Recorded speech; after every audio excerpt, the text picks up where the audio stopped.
ಅಯಂ ಮುಹೂರ್ತೋ ಅಸ್ತು ಸ್ವಪ್ರತಿಷ್ಠಿತಮಸ್ತು ಅಸ್ಮಿನ್ ಜಗದೀಶ್ವರಿ महादेवता संकल्पित प्रकारेण महादेवताये नमो नमः सुप्रीतः सुप्रसन्नो वरदो भवन्तु सकल अष्टैश्वर्यादि वरप्रसादेन महादेवता अनुकूलितः सिद्धिः रस्तुः जगदीश्वरी जगद्रक्षकी लोकपालकी महादेवतः सुप्रीतया वितरञ्जलिम् अनुकूलितः सिद्धिरस्तु दीर्घसुमङ्गली भवात् तस्मात् भवात्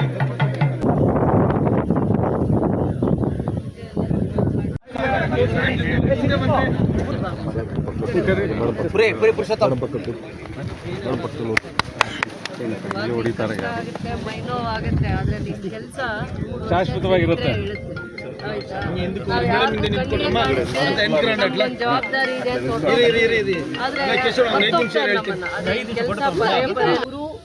ಮೂರು ಮುಕ್ಕಾಲಷ್ಟು ಇತ್ತು ಅಂತ ಹೇಳ್ತಾ ಇದ್ದಾರೆ ಅಗಲ. ಈಗ 12 ಅದ್ರ 3ರಷ್ಟು ಅಗಲ ಮಾಡ್ತಾ ಇದ್ದೀವಿ. ಅಂದರೆ ಸೇತುವೆನೇ ಅಗಲನೂ ಮಾಡ್ತಾ ಇದ್ದೀವಿ. ಅಷ್ಟು ಇದು ಹೈಟು ಎತ್ತರಕ್ಕೆ ಮಾಡ್ತಾ ಇದ್ದೀವಿ. ಆಮೇಲೆ ಇದು ಹಳೇದಾಗ್ಬಿಟ್ಟಿದೆ. ಮಳೆ ನೀರು ಓಡಿ ಹೋದಾಗ ಶೇಕ್ ಆಗುತ್ತೆ. ಆಮೇಲೆ ಚಿಕ್ಕ ವೆಯ್ಟ್ ಕಡಿಮೆ ಇರೋ ವೆಹಿಕಲ್ ಮಾತ್ರ ಹೋಗಕ್ಕಾಗುತ್ತೆ. ದೊಡ್ಡ ಲಾರಿ ಏನು ಉಪಯೋಗ ಆಗುತ್ತೆ ಅಂತ ನಾವೀಗ 3.25 ಅಡಿ ಇರುವಂಥದ್ದನ್ನ 12 ಮೀಟರಷ್ಟು ಅಗಲ ಮಾಡ್ತಾ ಇರೋದ್ರಿಂದ ದೊಡ್ಡ ಅಂದರೆ ಹೆವಿ ಎಷ್ಟು ಟನ್ ಇದ್ರೂ ಕೂಡ ಆ ವೆಹಿಕಲ್ಸ್ ಮೂವ್ಮೆಂಟ್ ಆಗ್ಬೋದು. ನೀರು ಅಂದರೆ ಇದು ಬಂದಾಗ ನಮಗೆ ಕೋಡಿ ಹರಿದಾಗ ಆವಾಗೇ ಇದು ಶೇಕ್ ಆಗ್ತಾ ಇತ್ತು ಅಂದರೆ ಅದು ಅಷ್ಟು ಯೋಗ್ಯವಾಗಿಲ್ಲ ಅಂತಂದ್ಬಿಟ್ಟು. ಅಂದರೆ ಯಾವಾಗಿದ್ರೂ ಇದನ್ನು ಮಾಡಲೇಬೇಕಾಗಿತ್ತು. ಅದಕ್ಕೊಂದು ಕಾಲ ಕೂಡ ಬಂದಿದೆ. ನಾವು ಅನುದಾನ ಕೇಳೋಷ್ಟರಲ್ಲಿ ಯಾವ ಅನುದಾನವೂ ಸಿಗಲ್ಲ. ಈ ಕೆಲಸ ನಾಳೆ ಆಗಬೇಕು ಅಂತ ಪೂರ್ವ ಉದ್ದೇಶ ಇಟ್ಕೊಂಡು ಅದಕ್ಕೆ ಸಂಬಂಧಪಟ್ಟಿರುವಂಥ ಅಧಿಕಾರಿಗಳು ಇವೆಲ್ಲ ಪ್ರಯತ್ನ ಮಾಡ್ಕೊಂಡಿರ್ತಾರೆ. ಮುಂದೆ ಏನು ಕೆಲಸ ಮಾಡಬೇಕಂದ್ರೆ ಅದಕ್ಕೆ 1 ವರ್ಷ ಪರಿಶ್ರಮ, ಇದಕ್ಕೆ ಏನು ಕಾಸ್ಟ್ ಆಗುತ್ತೆ, ಇದಕ್ಕೆ ಎಷ್ಟು ದಿನಗಳ ಹೋಮ್ವರ್ಕ್ ಇದೆ, ಮತ್ತು ನಾವು ಯಾವ ಲೆವೆಲ್ಗೆ ಕೆಲಸ ಮಾಡಬೇಕು ಅಂತ ಒಂದು ಪ್ಲ್ಯಾನ್ ಮಾಡ್ತಾರಲ್ಲ, ಅದು ತುಂಬ ಪರಿಶ್ರಮ ಇರುತ್ತೆ. ಹಾಗೆ ಹೋಗಿ ಲೆಟ್ರ್ ಕೊಟ್ಟಿದ ತಕ್ಷಣ ₹1 ದುಡ್ಡು ಬರಲ್ಲ, ಒಂದೇ ₹1 ಕೂಡ. ಆದರೆ ಅದರದ್ದು ನಾವು ಗಾಡಿ ಹೋಗೋ ಅಷ್ಟು, ಒಂದು 2 ವೀಲರ್ ಹೋಗೋಷ್ಟು ಅಥವಾ ಕಾರು ಆ ಥರ ಹೋಗೋಕ್ಕೆ ಯೋಗ್ಯವಾಗಿ ಅಷ್ಟೇ ಮಾಡಿದ್ದಾರೆ. ಈಗ ನಾವು ಮಾಡೋ ಅಂಥದ್ದು ಮುಂದೆ ಭವಿಷ್ಯದಲ್ಲಿ 50-60 ವರ್ಷ 100 ವರ್ಷದ ಬ್ರಿಡ್ಜ್ ಆಗಲಿ ಏನೇ ಆಗಲಿ 100 ವರ್ಷಕ್ಕೆ ಅದಕ್ಕೆ ಆಯಸ್ಸಿರುತ್ತೆ.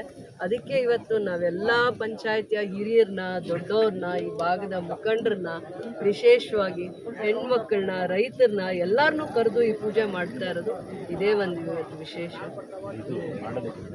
ಈ ಜಮೀನುಗಳು ಸ್ವಲ್ಪ ಬಿಟ್ಕೊಟ್ಟು ಸೇತುವೆಗಳು ಡಿಪಾರ್ಟ್ಮೆಂಟಿಂದ ವಿಶೇಷವಾಗಿ ಬ್ರಿಡ್ಜಸ್ ಮಾಡೋದಕ್ಕೆ ಕೊಟ್ಟಿದ್ದಾರೆ. 9 months ಟೈಮ್ ಇರುತ್ತೆ. 11 ತಿಂಗಳು ಇಲ್ಲಾಂದರೆ 9 ತಿಂಗಳು. ಇದಕ್ಕೆ 11 ತಿಂಗಳು ಬೇಕಾಗ್ಬೋದು, ಬಟ್ ಇವ್ರು 6 ತಿಂಗಳಲ್ಲಿ ಮಾಡ್ತೀನಿ ಅಂತ ಹೇಳಿದ್ದಾರೆ. ನಾನು 5 ತಿಂಗಳಲ್ಲಿ ಮಾಡಿಕೊಡಿ ಅಂತ ನಾನು ಕೇಳ್ತೀನಿ. ಅದನ್ನು ಕಟ್ಟೋವರೆಗೂ ಇದನ್ನು ಉಪಯೋಗಿಸ್ಕೊತೀವಿ. ಆಮೇಲೆ ಇಡೀ ಜಿಲ್ಲೆಗೆ ಇದು ವಿಶೇಷವಾಗಿರೋ ಬ್ರಿಡ್ಜ್ ಆಗುತ್ತೆ, ಸೇತುವೆ ಇಡೀ ಜಿಲ್ಲೆಗೆ.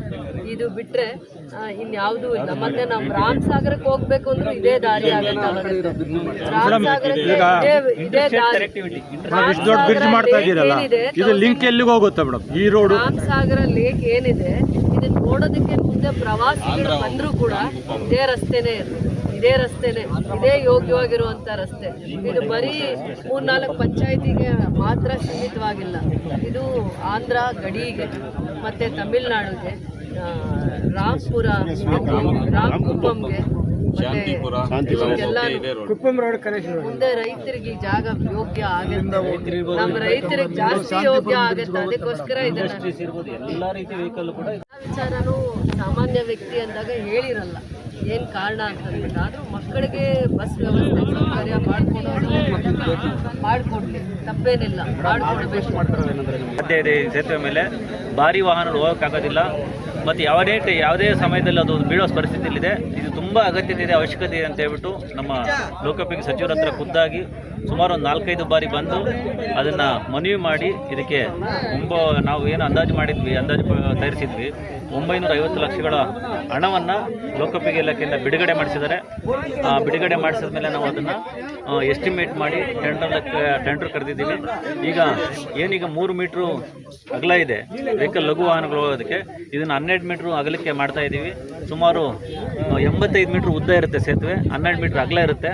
ಇದು ಒಂದು ಸಾರಿ ನಿರ್ಮಾಣ ಆದಮೇಲೆ ಎಂಥ ವಾಹನಗಳು ಕೂಡ ನಮ್ಮ ಏನು ನ್ಯಾಷನಲ್ ಹೈವೇ ನ್ಯಾಷನಲ್ ಹೈವೇ ಅಂತ ಏನಂತೀವಿ, ರಾಜ್ಯ ಹೆದ್ದಾರಿ ರಾಷ್ಟ್ರೀಯ ಹೆದ್ದಾರಿಗಳಲ್ಲಿ ಬರ್ತಕ್ಕಂಥ ವಾಹನಗಳು ಅದೇ ರೀತಿ ಯಾವುದೇ ವಾಹನ ಹೊಡೆದು ಯಾವುದೇ ರೀತಿ ತೊಂದರೆ ಆಗಲ್ಲ.